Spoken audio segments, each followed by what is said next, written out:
Shalom Pak, shalom buat kita semua. Perkenalkan, nama saya Tio Sinta Malau, NIM 2401040110, semester 3 grup A, Prodi Manajemen Pendidikan Kristen. Di sini saya membuat video ini untuk UAS mata kuliah Teori Sistem dalam Pendidikan, dosen pengampu Bapak Nasib Tuat Lumban Gaul MED. Di sini saya akan menjelaskan dari beberapa pertanyaan. Pertanyaan yang pertama yaitu menjelaskan tentang pengertian, tujuan, dan manfaat teori sistem. Pengertian teori sistem adalah suatu pendekatan atau kerangka berpikir yang memandang suatu fenomena, organisasi, atau proses sebagai kesatuan yang utuh, yang terdiri dari bagian-bagian komponen yang saling berhubung, saling memengaruhi, dan bekerja sama untuk mencapai tujuan tertentu. Dalam teori sistem, setiap komponen tidak dapat dipahami secara terpisah, melainkan harus dilihat dalam hubungannya dengan komponen lain. Contohnya, penerapan teori sistem dapat ditemukan dalam bidang pendidikan, organisasi, ekonomi, dan sosial, di mana setiap unsur berperan penting dalam menentukan keberhasilan sistem secara keseluruhan.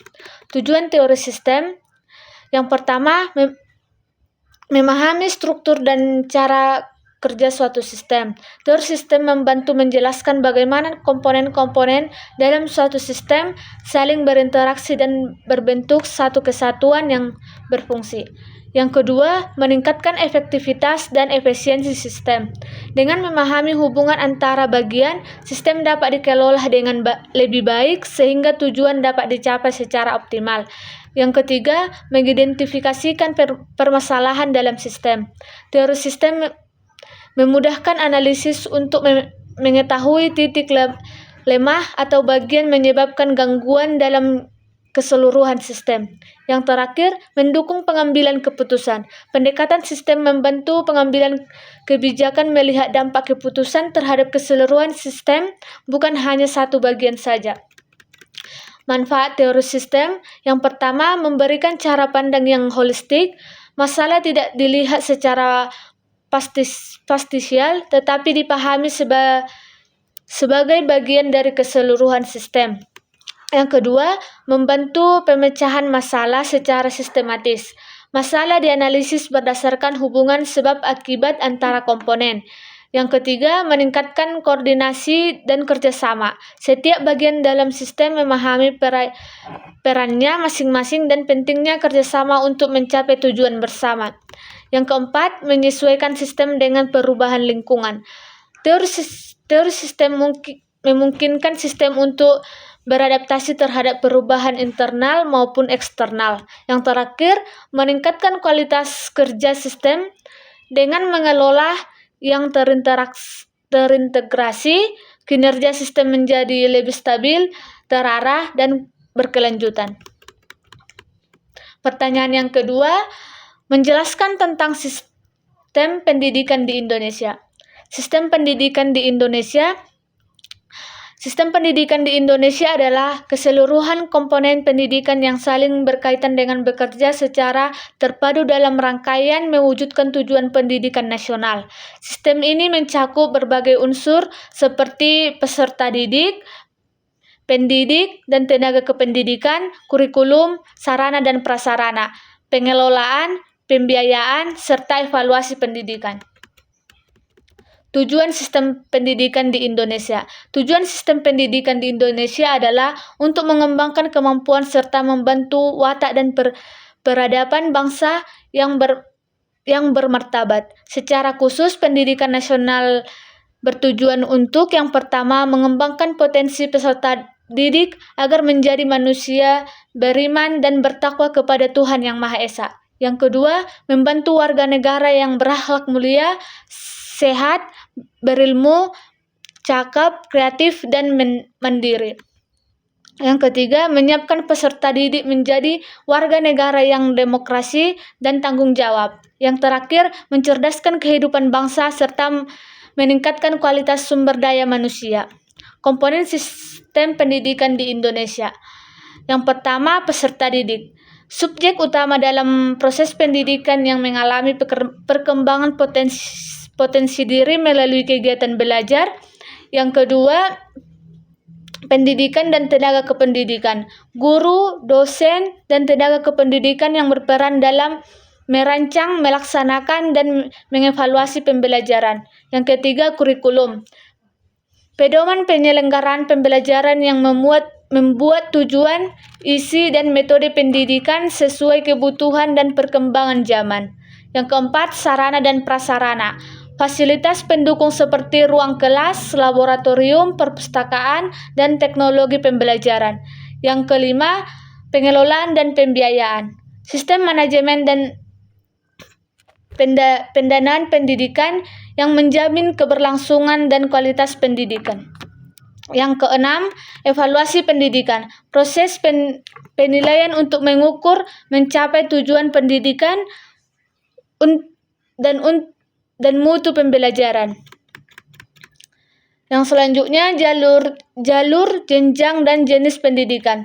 Jalur pendidikan yang terbagi menjadi 3, yaitu pendidikan formal, pendidikan non-formal, dan pendidikan informal. Yang kedua, jenjang pendidikan ada terbagi menjadi 3, pendidikan dasar, pendidikan menengah, dan pendidikan tinggi. Yang ketiga, jenis pendidikan. Ada beberapa bagian. Yang pertama, pendidikan umum, pendidikan kejuruan, pendidikan akademik, pendidikan profesi, dan pendidikan vokasi, pendidikan keagamaan, dan pendidikan khusus. Sistem pendidikan di Indonesia sebagai sistem terbuka. Sistem pendidikan di Indonesia bersifat terbuka dan dinamis, artinya mampu menyesuaikan diri dengan perkembangan ilmu pengetahuan, teknologi, budaya, serta tuntutan global. Oleh karena itu, sistem pendidikan harus terus melakukan pembaruan kurikulum, meningkatkan kualitas pendidik, serta memanfaatkan teknologi dalam pembelajaran. Tantangan sistem pendidikan di Indonesia.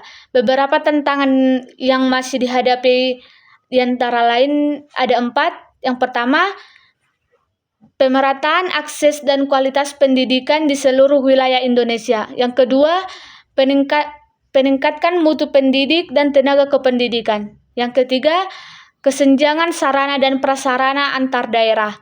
Yang terakhir, penyesuaian pendidikan dengan kebutuhan dunia kerja dan perkembangan teknologi.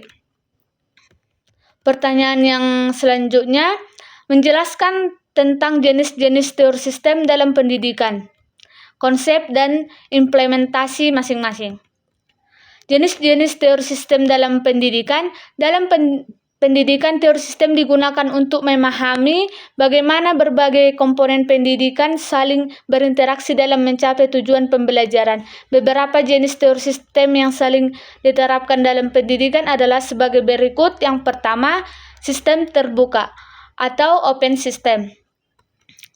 Konsepnya, sistem terbuka adalah sistem pendidikan yang berinteraksi secara aktif dengan lingkungan eksternal, seperti masyarakat, budaya, perkembangan teknologi, dan kebijakan pemerintah. Sistem ini menerapkan masukan, input, pengelolaan melalui proses pendidikan, dan menghasilkan keluaran output yang kembali memengaruhi lingkungan. Implementasi dalam pendidikan ada 4. Yang pertama, sekolah menyesuaikan kurikulum dengan kebutuhan masyarakat dan dunia kerja.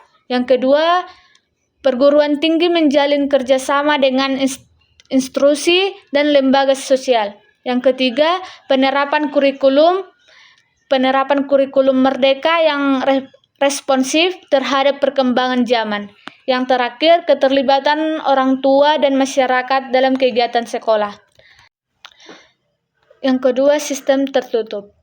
Konsepnya, sistem tertutup adalah sistem pendidikan yang minim atau tidak berinteraksi dengan lingkungan luar. Proses pembelajaran berlangsung secara internal dengan aturan yang ketat dan jarang mengalami perubahan. Implementasi dalam pendidikan ada 3 bagian. Yang pertama, sekolah berasrama dengan aturan ketat dan kurikulum yang relatif tetap. Yang kedua, lembaga pendidikan militer atau pendidikan kedinasan tertentu.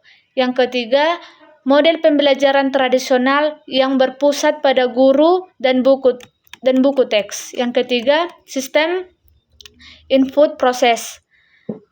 Konsepnya, teori sistem memandang pendidikan sebagai proses terdiri dari 3. Yang pertama, input, peserta didik, pendidik, kurikulum, dan sarana. Yang kedua, proses, kegiatan pembelajaran, bimbingan, dan evaluasi. Yang ketiga, output, lulusan dengan kompetensi tertentu. Implementasi dalam pendidikan ada 4 bagian. Yang pertama, seleksi peserta didik sebagai input awal. Yang kedua, proses pembelajaran mengajar melalui metode yang efektif. Yang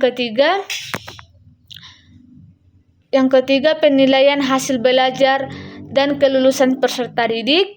Yang keempat, evaluasi mutu sekolah berdasarkan hasil lulusan.